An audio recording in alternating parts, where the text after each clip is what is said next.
Hein? J'ai-tu raison, Dan? J'ai-tu raison? Bon, regarde.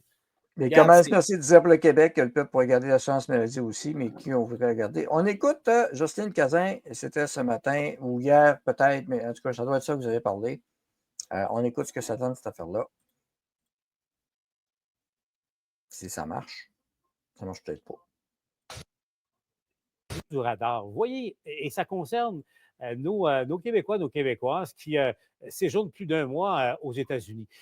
Les règles changent. Plus de 30 jours, vous devez vous enregistrer et avoir la preuve de l'enregistrement avec vous en tout temps.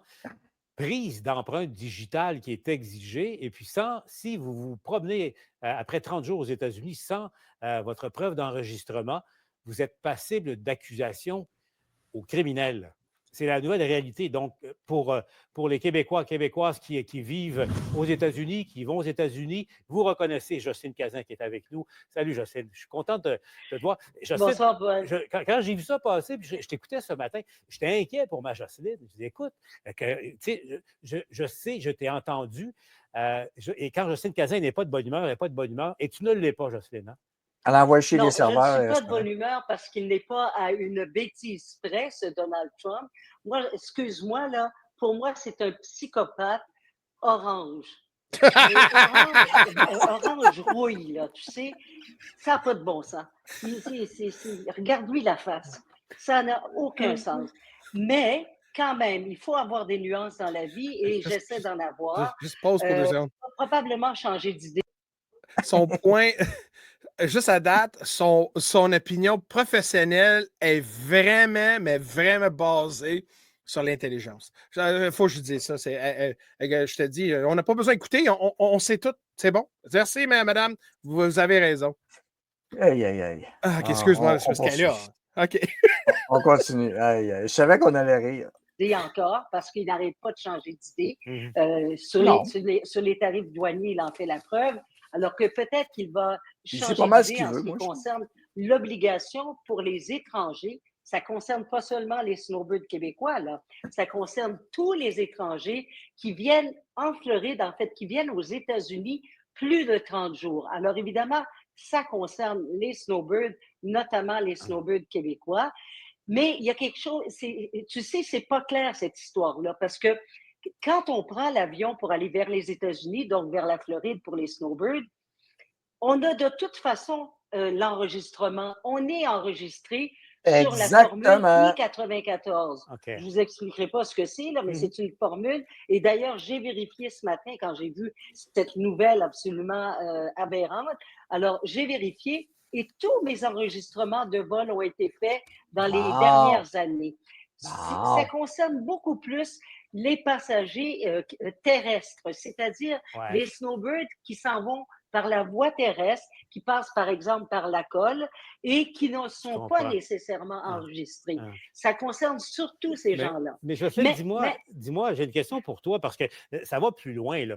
Il y a l'obligation de prise d'empreintes digitales. Et Jocelyne, petite confidence, là, je pense que je paierais 1 000 pour voir Jocelyne Cazin devoir se faire prendre des empreintes digitales. As-tu été contraint de le faire?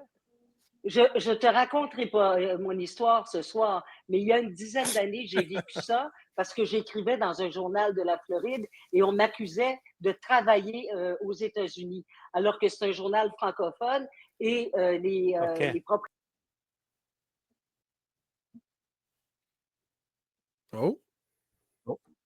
Oh! As-tu été boycotté? Non. Comme étant louche ou suspect. Okay. Je ne suis pas convaincue que tous les étrangers auront à faire leurs empreintes digitales, mais si ça m'arrive, c'est sûr que la madame, elle ne sera pas contente. Jocelyne, on passe une entente. Appelle-moi tout de suite, si jamais. J'espère que ça arrivera pas. Je vais même prendre des photos.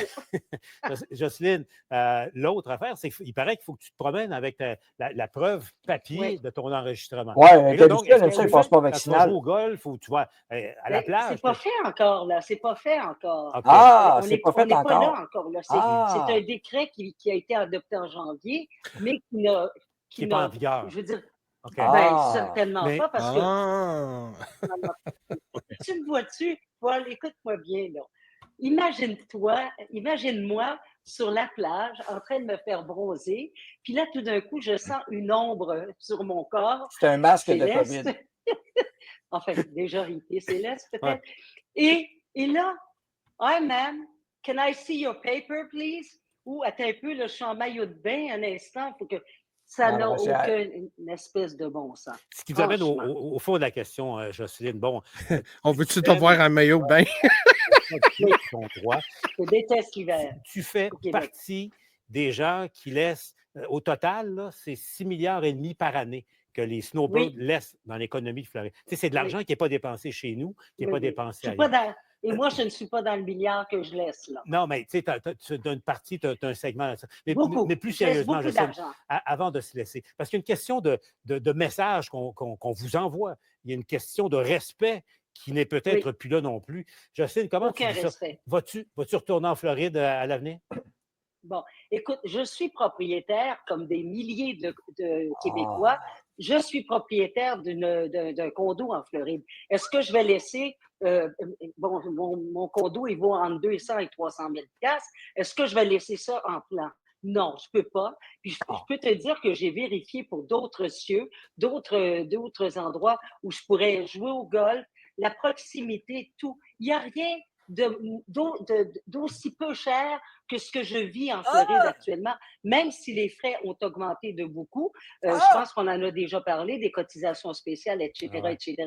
Moi, cette année, ça va me coûter quand même pas mal plus cher. Mais il n'en reste pas moins que je reste propriétaire. Et franchement, il y a 40 % plus de ventes dans les copropriétés en Floride cette année que l'an dernier. Il y en a que c'est du 10 pour 1. C'est pas le temps de vendre. C'est ça, tout le monde. Et la valeur, c'est ça. Ça vend, là. On est pogné. Ouais, on est pogné. Je comprends. Mais en même temps, les Québécois que tu croises, parce que je sais que tu aimes beaucoup le monde, puis tout ça, il y en a plusieurs qui veulent partir. Hein? On ne se trompe pas, là. Moi, j'ai des amis qui ont mis leur condo à vendre. J'ai même un ami, je peux te le nommer parce qu'il m'a dit que ça ne le dérangeait pas, François Marcil du Jardin de François à Saint-Sauveur-des-Monts, qui a des propriétés. Il s'apprêtait même à construire de nouvelles propriétés. Et là, il veut tout vendre. Il ne veut plus rien savoir de la Floride. Et il y en a d'autres comme ça. Je vais te donner un exemple. Le Quail Ridge, qui est le Québec Inc. L'an dernier, il y avait 1 ou 2 condos à vendre. Cette année, il y en a 39. C'est pas peu dire. Mais est-ce que c'est le temps de vendre? En tout cas, ce n'est pas les Québécois qui vont acheter à 69 cents dans le piastre. C'est ça. Puis c'est un gros qui tourne, malheureusement. Mais Jocelyne, écoute, j'allais dire, j'espère que tu vas t'en tirer. Merci d'avoir témoigné de la grande misère d'exposer son corps au soleil comme tu le fais. Mais reviens au Québec, Jocelyne, il commence à faire beau. Là. Il fait clair jusqu'à ça. Non, mais j'y suis. J'y suis parce que je suis revenue il y a quelques jours. Okay. Je pars demain au Japon, mon ami. C'est vrai? Arigato. Bon, arigato, all right. Sayonara. Arigato, c'est ça. Arigato. Mais c'est parce que je pense que tout 95%, non, excuse, 98%, qu'est-ce qu'elle dit, est basé sur son sentiment vers le monsieur orange. Là. Mais le 2%, qu'est-ce qu'elle dit là? Je comprends pourquoi les Québécois veulent vendre, ne veulent pas aller en Floride, parce que justement, l'échange, c'est affreux. C'est quasiment 2 piastres canadiennes pour 1 piastre américaine. C'est 60 sous. Eux autres, c'est quoi? 1,50? Quand on fait des taux de change, c'est en site d'une banque à l'autre, on est à 1,47. Bon, regarde, c'est quasiment double, OK? Quand tu penses à ça, là, vraiment, là, OK? C'est cher, c'est cher. C'est cher. Donc là, dis des vraies affaires, Esti. Dis pas que c'est cause le monsieur orange, là. Parce que je vais en être avec elle, là. As-tu aimé ça pendant la pandémie? Parce qu'en Floride, il n'y avait pas de mesure. C'était vraiment, là, il n'y avait pas d'impact. Elle aimait ça, Esti, là, elle. Hein? Elle aimait ça que le gouverneur ait fait énormément d'impact, puis ça va bien, l'économie là-bas. Puis justement, la Floride, là, c'est comme un État, regarde, tu fais bien, il n'y a pas vraiment d'impact. Mais moi, là, dire des affaires de même, là, dire, nous autres, on vend tout parce que moi, là, monsieur Orange, je ne suis pas capable. Non, dis des vraies affaires. C'est parce que l'échange est trop cher et parce que nous autres, on est tellement des imbéciles au Canada, je parle de la gérance, pas nous autres, mais la gérance, qui pousse le dollar plus bas. Mais là, je comprends. Je comprends pourquoi les Québécois ne peuvent pas aller là-bas. Là. Ça va coûter 2 ou 3 fois le prix. Mais elle l'a dit, là, finalement, c'est pas si pire. Elle a cherché ailleurs. Puis elle s'est rendue compte que finalement, elle ne trouvera pas mieux que ce qu'elle a actuellement. Alors voilà, c'est déjà tout. Ça a passé vite, il est 23 heures actuellement. Mais c'est drôle que ça dit. Je t'en mets au de bain.